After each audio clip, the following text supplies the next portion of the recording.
Action Group.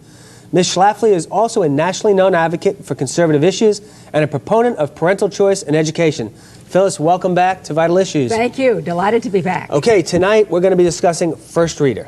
Yes. What's that about? Well, I think one of the biggest scandals in the country today is the high level of illiteracy, the number of people who really can't read. The national surveys show that there are nearly 1/2 of adult Americans who are functionally illiterate.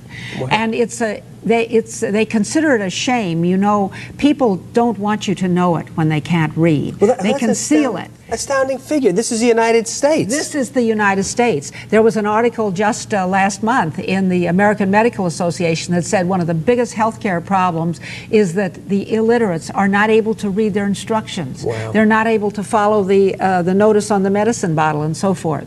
Now, what has happened? You know, most people don't remember how they learned how to read. No, we were discussing that between programs. Right.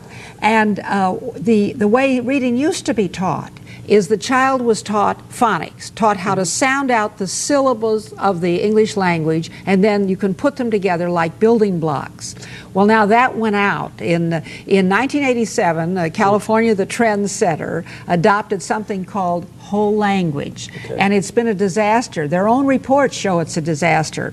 And what that means is the child is taught by a guessing method. And I've read these instructions to the first grade reader.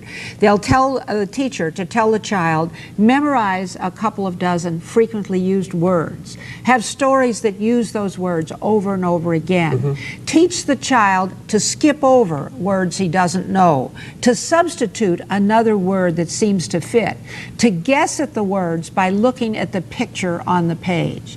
Now, this is a fraud. It's a fraud on everybody.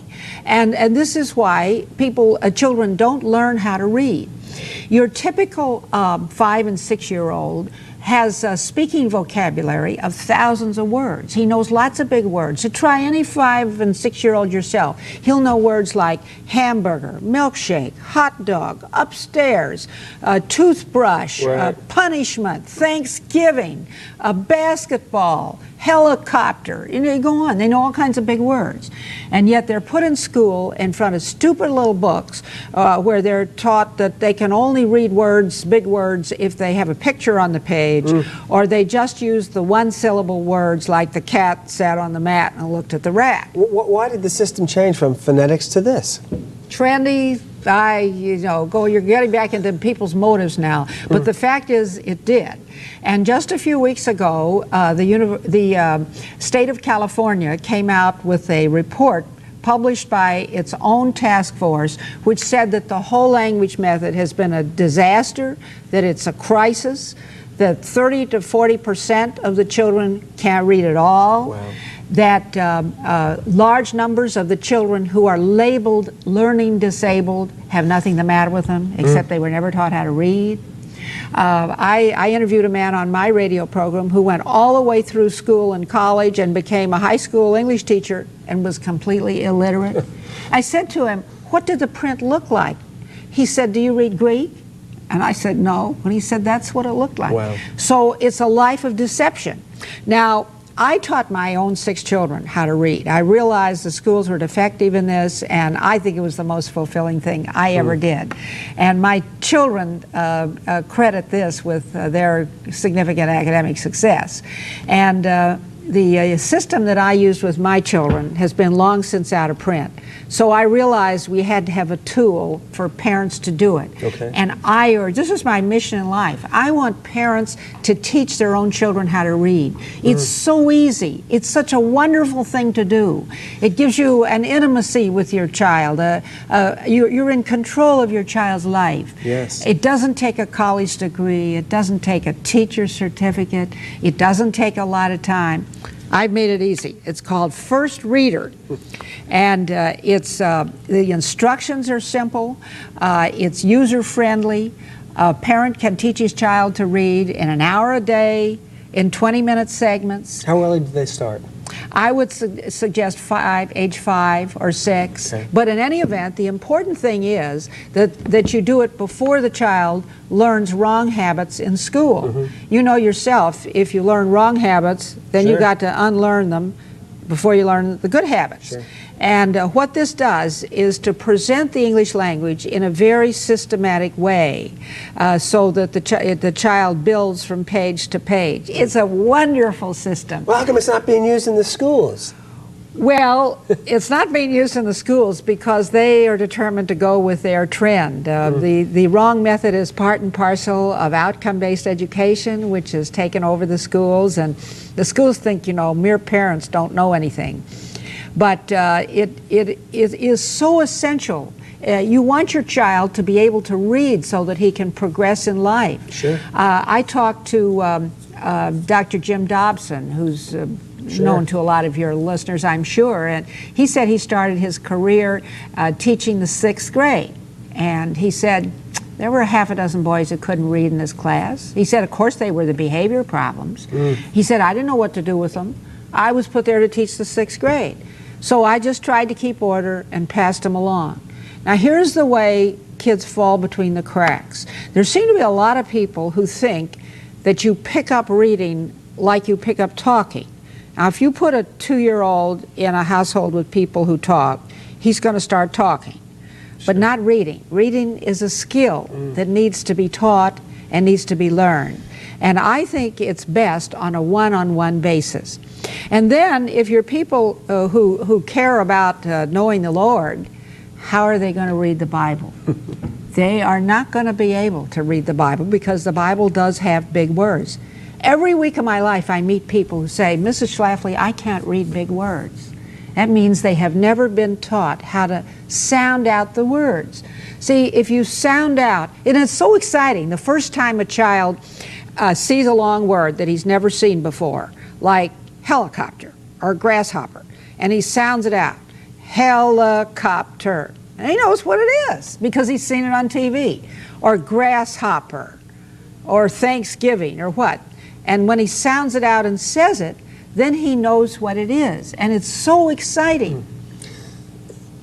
I am hoping that the churches of this country will realize that they're going to have a generation of people who will not be able to read the Bible.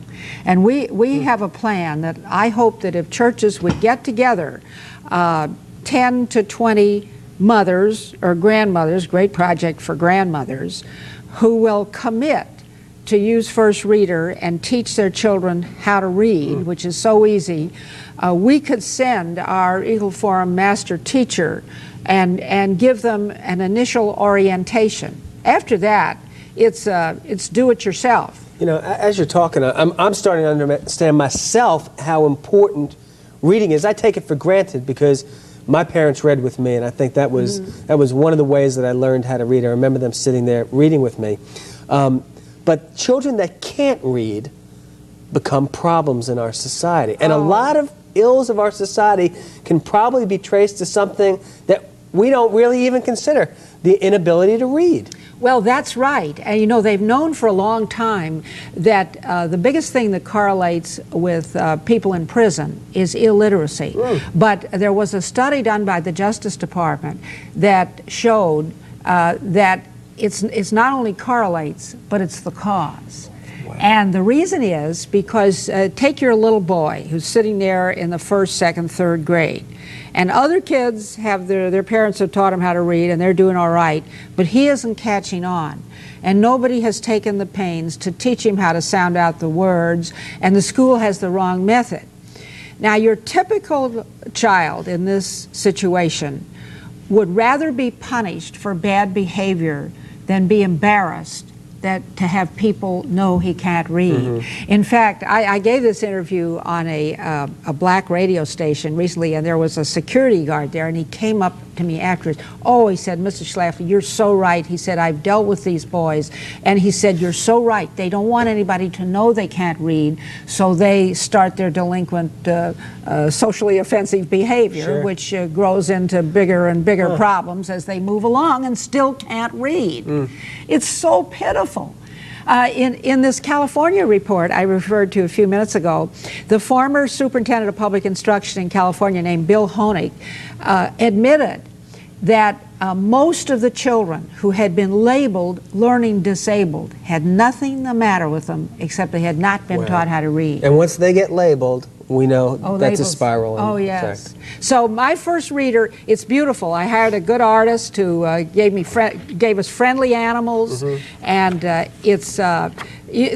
the other programs that are out there are really not suitable for the parent or grandparent at home because they're the wrong method, or they're too disorganized, or they have terrible music on the cassettes, or they have too many instructions. In fact, the system that I used with my children had 100 pages of instructions in it. That's, your typical mother can't cope with this. And so I just have a couple of pages of instructions, and it's very straightforward. And it's modestly priced. It's only $79.95 plus shipping.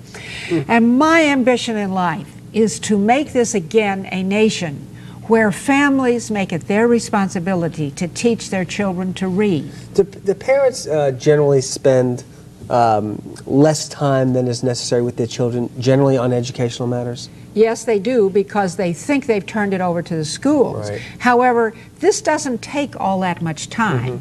I suggest 1 hour a day. Can't you give 1 hour a day to your little child? Well, when you put it that way. And do it in 20-minute segments. And now with my children, we sat up at a little desk and we rang a bell and we did it in a formal way. I find other parents, they're better if they sit on the couch in a kind of a cozy togetherness way. So these are things you can decide yourself. And then I have a workbook that goes along with it so the child can learn how to form his letters. And it's such a rewarding thing to do. It's just a fulfilling thing to do. A bonding experience, that Oh, sounds yes. like. See, before 1850, Americans all taught their own children how to read. And the reason they did it was they wanted them to read the Bible. Now, the Bible is a tough book to start on. Yeah. I've made it easy, so you can pronounce, so you can sound out those big words after you go through First Reader. Okay, we're gonna be back. I want to talk more about First Reader, illiteracy, and the public education system. We'll return in a moment with Phyllis Schlafly here on Vital Issues.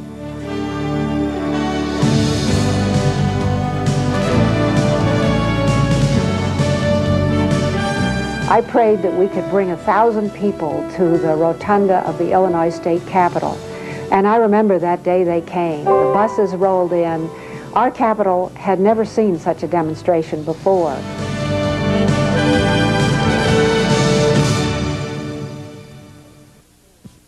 We'd like to hear from you. If you have any ideas or comments about Vital Issues, write to Vital Issues, P.O. Box 81521, Mobile, Alabama 36689.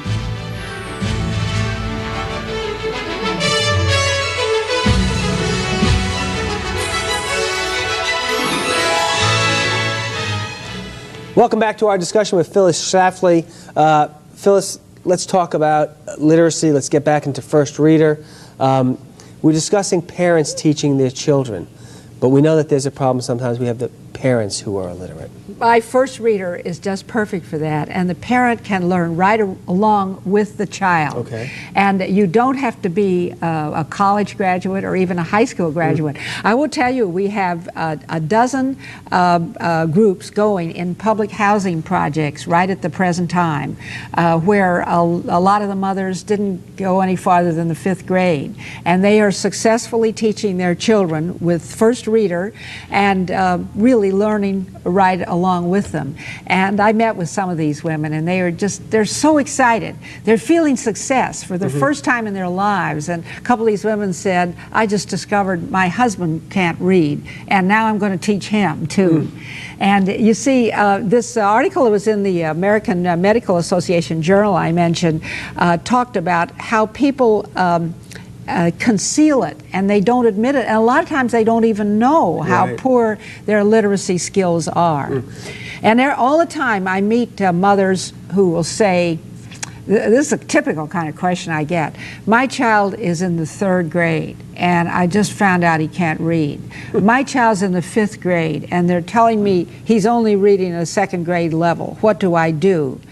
Now you just think of that poor child sitting there in class year after year, in failure and in frustration. Sure. This is what it does. And because if you can't read, you probably can't do a lot of other things in school. It all builds on that. However, if you teach your child to read, then your child will not be a victim of outcome-based education, because he won't be able to be dumbed down. You can go to the library. Sure. You can get good books. You know, every once in a while I'll hear about somebody in college who got a scholarship to play football or so-and-so, some university, and they don't know how to read. Yes. How do you graduate high school? How do you graduate elementary school or junior high school without knowing how to read? How could a school graduate Well, you? I've read a lot about these people, and they learn a life of deception. This one man named John Corcoran, who wrote a book about it, he would always go around with a Time or a Newsweek under his arm to give the impression he'd just read the magazine. They would get other kids to read them the question, and then they'd dictate the answer to them. And it's a life of deception. You need to understand the embarrassment that people have, and they don't want you to know it. Sure. And it's such a wonderful skill from the parents' point of view. See, I have 6 children, and I taught them all how to read at home, and then I entered them directly in the 2nd grade.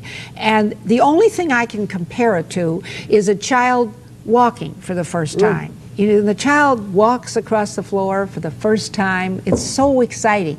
Well, when the child sounds out the word and that he's never seen before, it's so exciting. And First Reader takes the child through learning the sounds, and then into words, and then into sentences, and it has all the sounds of the English language, and then you get into some sweet little poems and a dozen Aesop fables with nice little morals in them at the end. Does this use the phonetic system? Oh, of course, 100%. Because that's what it sort of looks like, and we were talking absolutely. before the program. I was telling you I don't remember how I learned how to read. I thought it was phonetics. Of course it was, or you wouldn't be able to read the Bible in big words. Yes. And so you have to. And the whole world of English literature is just blocked out of people who can't read. And you can't function in Now, society. I have twin granddaughters, and their mother is a busy lawyer, and I thought, she's not going to take the time. She thinks this takes too long. So I started them in the summer, and then before they went in the 1st grade. And then when my daughter saw how easy it was, she and her husband picked it up and finished the job of teaching them how to read. Well, these girls are such great readers. I mean, they've just entered the 5th grade, and they have read all sorts of books already that I didn't read till I was in high school. They have read Sir Walter Scott's Ivanhoe. They've read Gone with the Wind. They've read Last of the Mohicans. They've read all kinds of science books. They can consult the encyclopedia, and it's a whole world that's open to them. And they will never be able to be dumbed down because... Let me ask you something. Homeschooling. This sort of sounds like a little bit of homeschooling. Is that a viable alternative for parents? Well, for some people, homeschooling is a very fast-growing movement. They say there are 1 million children who are being homeschooled in this country, and I have another set of grandchildren, and they are being homeschooled. But my particular mission is to get people to teach your child to read. Okay. And then after that, you make the decision. Some people, like my daughter-in-law, who didn't think she wanted to homeschool, but once she saw how easy it was to teach the first child to read, then she went into homeschooling. Now, my daughter, then there was the question, well, if they already know how to read, what's going to happen in the 1st grade? Well, they're not teaching them to read in the 1st grade anyway. They're just having all these social activities and everything else. What, 2nd grade they teach them how to read? Or 3rd? Or? They're not teaching them at all because they're entranced with this guessing system called whole language. See, in any 1st grade out there are going to be some children whose parents have taught them. And there are going to be some children who learn very fast and kind of pick it up quickly. But if your child does not have those advantages, your child is going to fall behind. And the school doesn't know how to deal with that. Well, if they're not teaching them how to read, what are they teaching our children in the public schools? Well, they're teaching them self-esteem. They're giving them all these questionnaires. They're putting computers in, which don't do the job. They are spending all kinds of time on non-academic subjects. That is one of the problems, because you you can't teach them academic subjects if they don't know how to read. It is an absolute essential skill. I mean, you're just blocked out. How are you going to know American history? How are you going to know what our country's all about? How are you going to read how are you going to read the math problems? You're shut out from information. Oh, you are. You're completely shut out from information. And television cannot remedy this. What this means is that the people who are such poor readers will be led around by the 20-second sound bites. And I am concerned that we cannot survive as a free and independent nation if the majority of our people are illiterate. How come people don't know that illiteracy is such a problem? I mean, we're devoting a whole program here. I'm starting to understand. I mean, the root of this problem is serious, and what it leads to is even more serious. How come that information is not out there? The news media decide what we're supposed to talk about, and education has not been made a national issue. Now, I know that in the hearts of people across the country, education is the biggest issue in our country today. It's the one issue that you can get 1,000 parents to come out on a week's notice. But the Dan Rather, the Tom Brokaw, and all those people do not make education an issue. So it isn't out there where it's being talked about. And people don't realize it, and they conceal it. You've got a whole generation of parents now who are not good readers, who have never read the great books that are written in the English language. And so I just think reading is such an essential skill. And my first reader is a good, moderately priced tool that can enable anybody to do it. As I say, we're having good luck with the people in the public housing projects, whom you know have probably less advantages of various kinds and literacy skills, and yet even they are successful with it.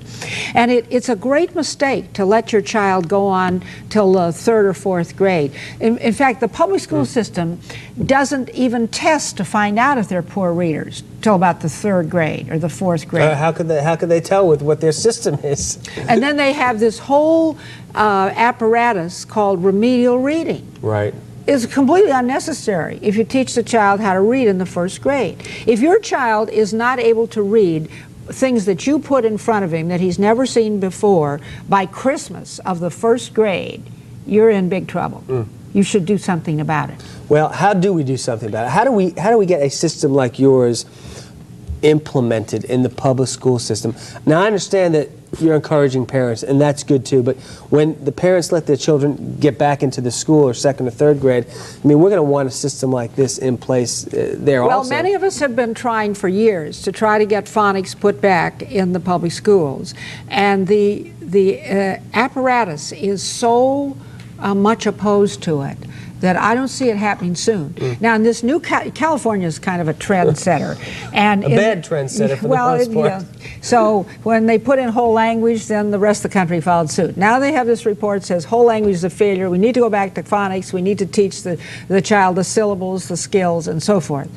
It will take years. They've got to rewrite the textbooks, they've got to let new contracts, they've got to retrain the teachers, they've got to change their thinking. Now, even if they do all of that, which I would say 3 years is a minimum, their goal is to have children reading by the end of the 3rd grade. Well, it doesn't take 3 years to teach a child to read. You can teach a child to read in 6 months. And they're about 8 years old in 3rd grade? Yeah, right. And you need to teach it, and it's.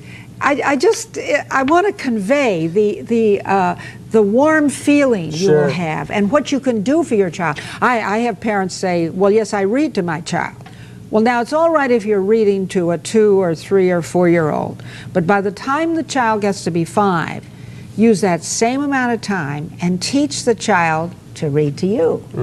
And you get the same warm, fuzzy feeling, but he'll know how to read. You know, nobody ever taught me how to ride a bike. I can't ride a bike. Now, for people who ride a bike, they think this is simple.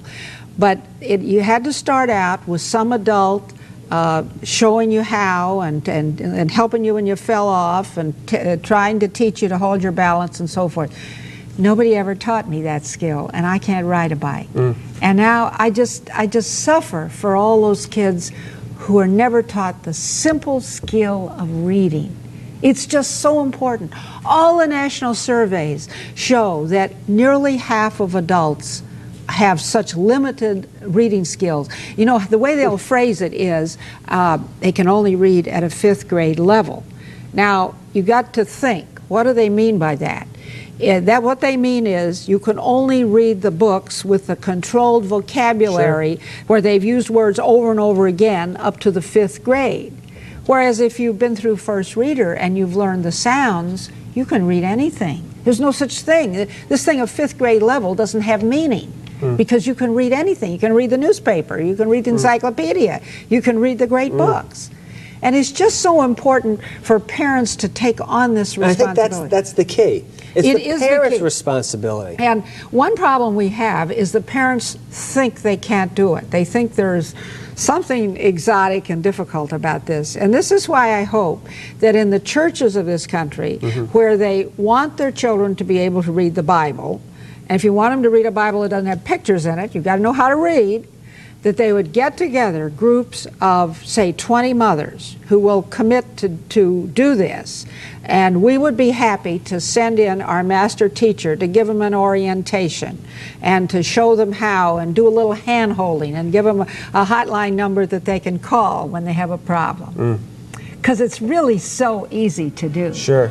And such a wonderful way to teach the child to read. And as you said, the fact that the parent is doing it, that's sort of a bonding sort of situation. It gives you control of your child's education. Okay. And then you'll be able to take them to the library and find the kind of books that the child is interested in. Appropriate. No, you don't need a second reader. Once you've been through First Reader, you can go to the library and maybe the girls like fairy tales and the boys like adventure and wars and battles, but then you can find out what they want. We're out of time. I've enjoyed these 2 programs. Phyllis Schlafly, thank you for being with us. We'll see you next week on another edition of Vital Issues.